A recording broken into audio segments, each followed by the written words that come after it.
ये पैनल है DC compound generator का। इस पैनल में हम डीसी कंपाउंड जनरेटर की लोडिंग कैरेक्टरिस्टिक्स करके दिखाएंगे। सबसे पहले हम इस पैनल के बारे में आपको बताते हैं। इसमें आपको जो 2 एमसीबी दिखाई दे रही हैं, उसमें से जो पहली एमसीबी है वो है मेन एसी सप्लाई के लिए, जिससे कि हमारे मीटर्स जो डिस्प्ले कर रहे हैं वो कंट्रोल होती है। जो दूसरी सप्लाई है वो है एमसीबी डीसी मोटर को कंट्रोल करने के लिए। जो आपको एलईडी दिखाई दे रही है ये डीसी सप्लाई का इंडिकेटर है। जो इसके मेन पैनल के लेफ़्ट में जो आपको तार दिख रही है उसमें हम डीसी सप्लाई अप्लाई करेंगे, और जब वो एमसीबी ऑन होने पे वो लाल कलर की एलईडी जल जाएगी। इसका मतलब समझिए कि हमारी डीसी सप्लाई पैनल के अंदर आ रही है। जो नेक्स्ट सेक्शन है वो है हमारा 3 पॉइंट स्टार्टर। 3 पॉइंट स्टार्टर हमने इसलिए लगाया है क्योंकि इस कंपाउंड जनरेटर के प्राइम मूवर में एक डीसी शंट मोटर है, जिसको चलाने के लिए हम 3 पॉइंट स्टार्टर का इस्तेमाल कर रहे हैं।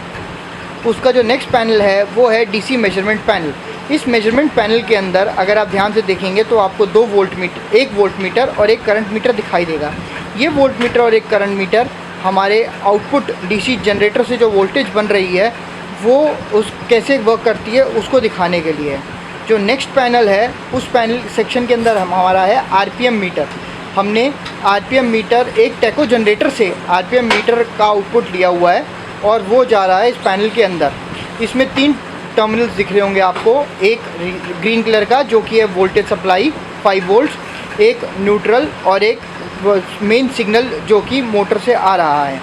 जो उसके नेक्स्ट वाले नीचे वाले पैनल आपको दिखाई दे रहे हैं वो हैं 12 बल्ब के लोडिंग अरेंजमेंट। इन लोडिंग अरेंजमेंट को हमने चार बल्ब को एक स्विच से कंट्रोल किया हुआ है। ये सारे लोड आपस में अंदर से शॉर्टेड हैं, तो हमें सिर्फ पहले वाले लोड को ही सर्किट से कनेक्ट करना है और ये फिर आउटपुट देना लग जाएगा। उसके जो नेक्स्ट 2 सेक्शन है वो है पावर इलेक्ट्रॉनिक्स से डीसी शंट, छोटी DC shunt motor up to 1 HP को कंट्रोल करने वाला पैनल। इसके अंदर आप जो पॉट लगा रखा है उससे आप 0 से 220 वोल्ट जनरेट कर सकते हैं। तो ये है पूरे पैनल की अंडरस्टैंडिंग। अब हम आते हैं सबसे इम्पॉर्टेंट की चीज़ की तरफ, जो है इसका जनरेटर। जैसा कि आप देख सकते हैं ये एक डीसी शंट जनरेटर हमने कपलिंग कर रखी है, एक डीसी शंट जनरेटर की, और कपलिंग में है एक डीसी कंपाउंड जनरेटर। अब आगे आके आप देख सकते हैं कि ये है हमारा स्पीड मेजरमेंट का सेक्शन। इस स्पीड मेजरमेंट के सेक्शन में हमने एक पुली लगा रखी है। इसके ऊपर एक पुली ये लगा रखी है जिसके ऊपर हमने 8 होल्स किए हुए हैं, और ये हमारा सेंसर लगा हुआ है।